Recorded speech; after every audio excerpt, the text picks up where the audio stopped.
ipapaliwanag ko sa inyo kung anong pagkakaiba-iba ng mga sight.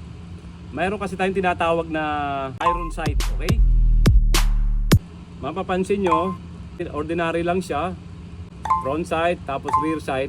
Hindi siya adjustable. Okay? Meron din kasi adjustable na rear sight.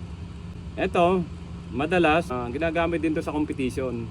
Pero minsan ng iba, nahihirapan sila kasi hindi lahat ng merong kulay. So iba naglalagay ng kulay. Yan, nilalagyan ng dot, kulay red, yellow, o green. Okay. Now, eto naman yung isa. Medyo ano na to, may advantage na. Ito yung tinatawag na fiber optic.